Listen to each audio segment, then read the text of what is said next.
우리 인간은 이런 걸 하려면 막 뇌가 터질 거예요. 근데 AI는 이런 거 0.1초 만에 할 수 있죠. 나는 달에서 스튜를 먹는 코끼리에 관한 문장을 만들 때 모든 단어가 모음으로 시작해야 한다고 AI에게 요청했다. AI는 코끼리가 외계 궤도에서 양파로 맛을 낸 속꼬리를 먹는다. 그러니까 영어로는 An elephant eat an oniony oxtail on outer orbit. 다 모음으로만 시작한 문장을 만들어낸 거예요. 챗GPT는 인공지능은 여러분 그냥 떠먹여주지 않아요. 여러분의 질문 역량에 따라서 그 퍼포먼스는 진짜 몇백 배까지도 차이가 날 수가 있어요. 그래서 여러분들이 의학 같은 거 물어보는 거예요. 그때 이 마법의 문장을 마지막에 붙이세요.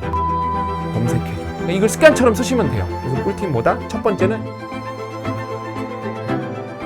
제가 여러분 원래도 저희 더비에서도 인공지능 기술을 쓰고 있고 실제로 어소시에이션 룰이라고 저희는 예전부터 썼어요. 추천 알고리즘으로 인공지능을 예전부터 채택을 했습니다. 그래서 6천만 건의 데이터를 모았고 저희는 원래 인공지능에 대해서 되게 적극적이었는데 저는 이 듀얼 브레인을 읽고 진짜 반성을 너무 많이 했어요.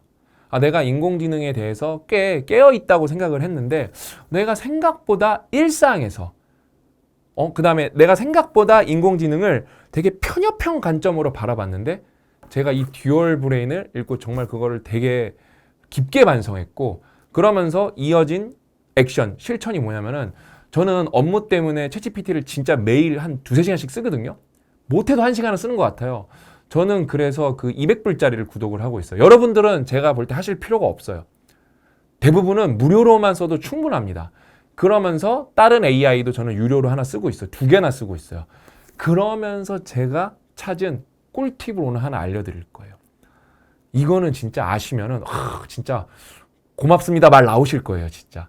이거는 끝까지 들으셔서 꼭 챙겨가세요. 아셨죠? 그러면은 뭐에 대한 꿀팁이냐?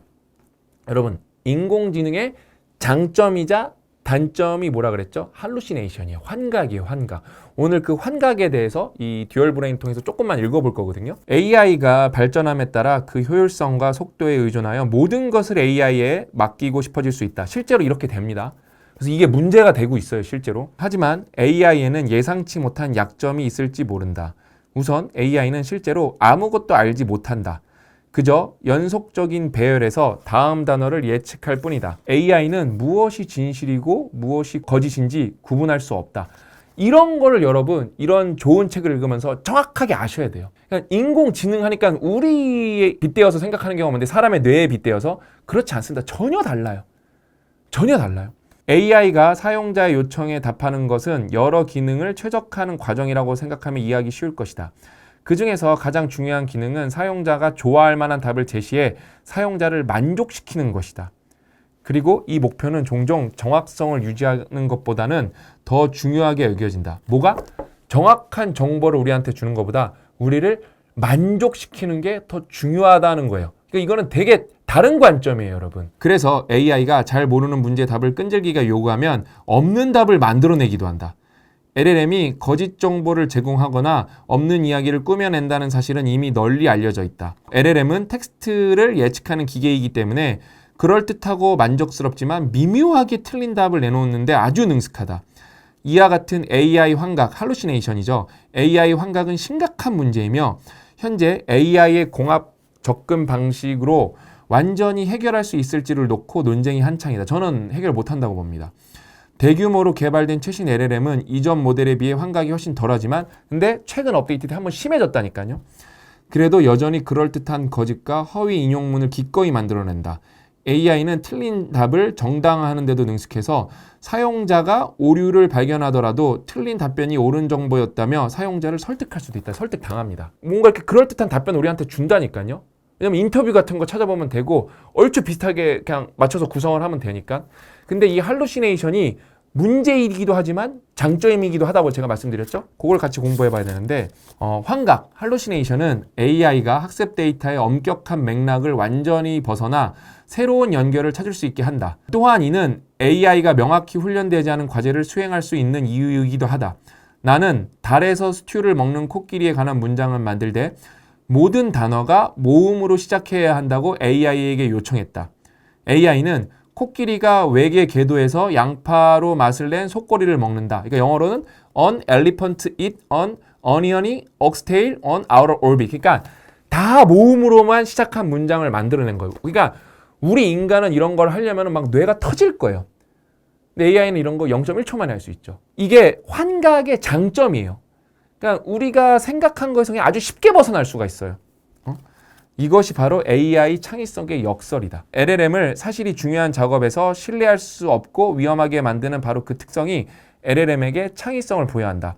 그렇다면 우리에게 필요한 것은 AI의 약점을 피하면서 강점을 활용하는 방법이다. 이를 위해 AI가 어떻게 창의적으로 사고하는지부터 살펴보자. 이런 건 다 직접 읽어보셔야 되는데 영어로 챗GPT를 쓸 때보다 한글로 챗GPT를 쓰면 환각이 더 심합니다. 왜냐면은 뭐 챗GPT 개발자 분들은 당연히 뭐 한글도 고려를 하시겠지만 뭐 안중에도 없을 거예요 사실상. 근데 여러분 요것만 배워가시면 되거든요. 그냥 애초에 가장 좋은 꿀팁은 그냥 챗GPT를 영어로 쓰시면은 퀄리티랑 퀀티티가 합치면은 저는 2배 정도 좋다고 생각해요. 영어로 쓰시면 애초에 2배 더 좋습니다. 근데 영어로 이제 독해가 안 되시는 분들이 거의 대부분이니까 그 다음에 뭐 일부분은 될지언정 이렇게 많은 양의 정보가 나오고 새로운 분야를 접하면 이제 독해가 어렵잖아요. 그래서 여러분들이 뭘 이렇게 물어보는 거예요. 그러니까 의학 같은 거 물어보는 거예요. 의학 지식 같은 것들. 그때 이 마법의 문장을 마지막에 붙이세요. 영어 자료도 검색해줘. 이걸 습관처럼 쓰시면 돼요. 영어로도 자료를 검색해줘. 왜? 그렇게 하지 않고 여러분들이 한글로 질문을 하죠? 그럼 한글 데이터베이스를 찾기 시작해요. 우리나라 신문들, 우리나라 블로그에서 자료를 찾아갖고 조합해서 가지고 옵니다. 근데 똑같은 건데 영어로도 자료를 찾아보자 하죠? 그러면 영어로 자료를 찾은 다음에 그걸 번역해서 갖고 와요. 이 차이는 진짜 심하면은 진짜 막 5배까지도 날 거예요. 그러니까 저도 영어로 읽는 게 한글로 읽는 것보다 느리기 때문에 뭐 영어로 찾아볼 때가 한 3, 한글로 찾아볼 때가 7인데 급하면 한글로 찾아보거든요. 그다음에 특히 제가 잘 모르는 분야, 이제 어휘를 모르기 때문에 당연히 한글로 찾아봐야 되는데 그때 꼭 영어로도 찾아봐줘. 이런 얘기를 붙입니다. 그러면서 지금 영상 찍으면서 그냥 불현듯이 떠오르는 생각인데 만약에 그래도 안 나봤다? 뭐 독일 말로도 찾아볼 수 있어?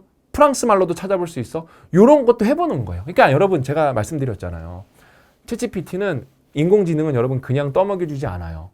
여러분의 질문 역량에 따라서 그 퍼포먼스는 진짜 몇백 배까지도 차이가 날 수가 있어요. 근데 어때요? 여러분 뇌에 여러분이 인풋으로 넣은 게 없으면은 아웃풋으로 나올 게 없어요. 갈비지 인, 갈비지 아웃이라는 표현이 있거든요. 쓰레기 들어가면 쓰레기 나온다. 그럼 우린 지금 어떤 상황이야? Nothing in, nothing out이에요, 진짜. 아무것도 안 들어갔고 아무것도 안 나와요. 질문을 할 수가 없어요. 그다음에 질문을 잘하려면 여러분 평소에 글을 많이 써보셔야 돼요.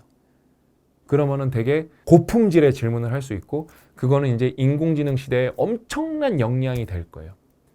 그래서 꿀팁 뭐다? 그냥 첫 번째는 영어로 할 수 있으면 한다. 이건 너무 근데 어려운 꿀팁이니까 정말 쉬운 꿀팁은 다른 언어로, 그러니까 대부분은 영어겠죠? 영어로 좀 찾아봐줘. 아니면 스페인 자료도 찾아봐줘.